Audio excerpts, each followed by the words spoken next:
So I'm going to show you how to thread the sewing machine. So first off, you got to make sure your machine is plugged in into the wall. And then if you look over here, there's this cord that pulls out and goes back in. Once it's plugged in, you can leave it plugged in. Don't keep pulling this cord in and out just so it doesn't break.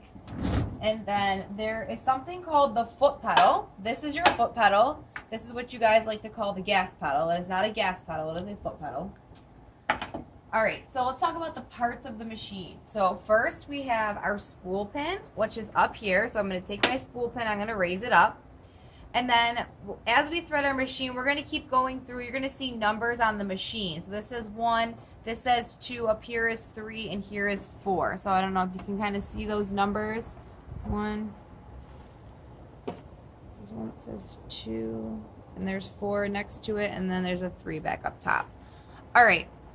So the next thing I want you to see is the take-up lever and how it moves. So there's this hand wheel, this big wheel on the side, and you're always turning it towards yourself, as if you were drinking a glass of water. You would obviously want to towards yourself to drink the water, not away from yourself. So if you think of it that way, you're always turning it towards yourself. When there's thread in the machine, this will really matter because it will jam the machine if you go the opposite way. Now, as I turn my hand wheel towards myself, you're going to notice that take-up lever, that metal piece right there, and it's going to go up out of the machine. It's going to go back down into the machine. You're also going to notice over here, I'll turn the light on, and you can see the needle, because the needle is going to go down into the machine and up out of the machine. So when we thread the machine, we want to make sure our take-up lever is in our highest position all the way up here.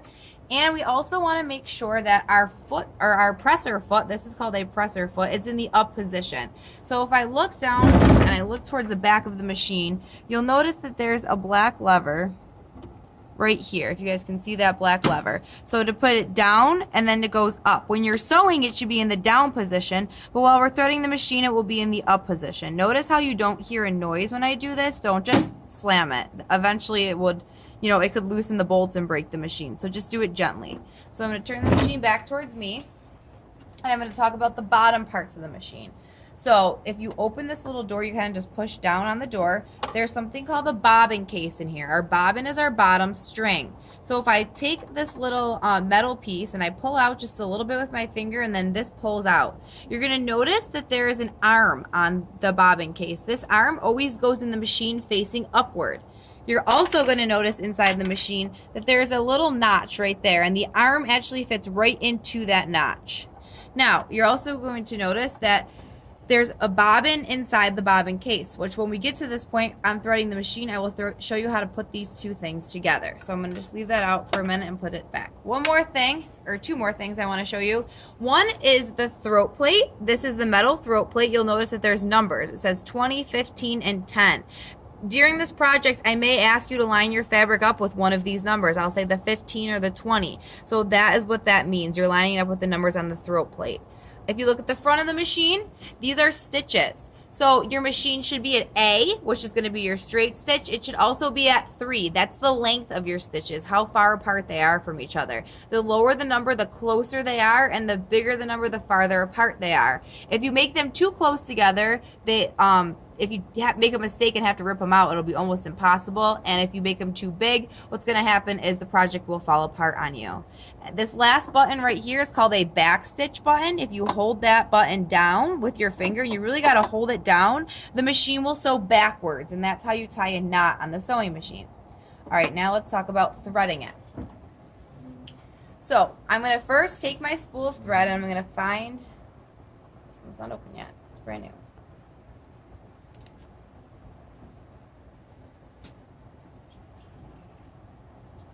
Oh, it's in the bottom.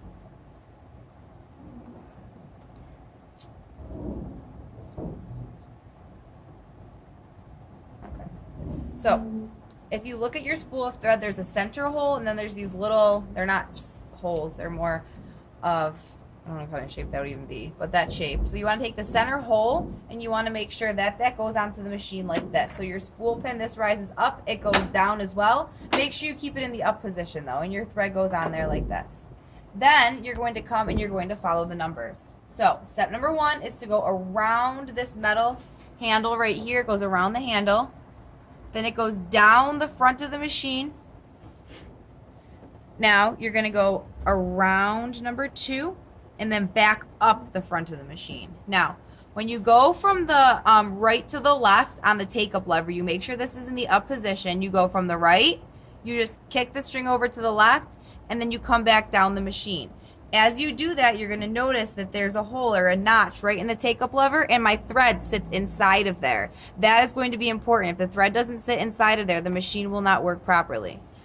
Then you come back down the front of the machine, and you go behind the first hook. So there's a metal bar in front. You go behind the metal bar, and then there's another hook behind here. So if you can kind of see, there's a hook right here, and you're going to go behind that little metal hook so that the thread sits in front of the needle, which is right there. All right.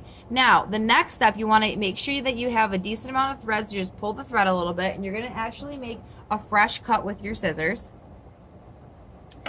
You're going to lower your presser foot down. Now, when I lower the presser foot down, notice that I can't pull the string anymore, okay? That's because the tension is now on because the presser foot is down.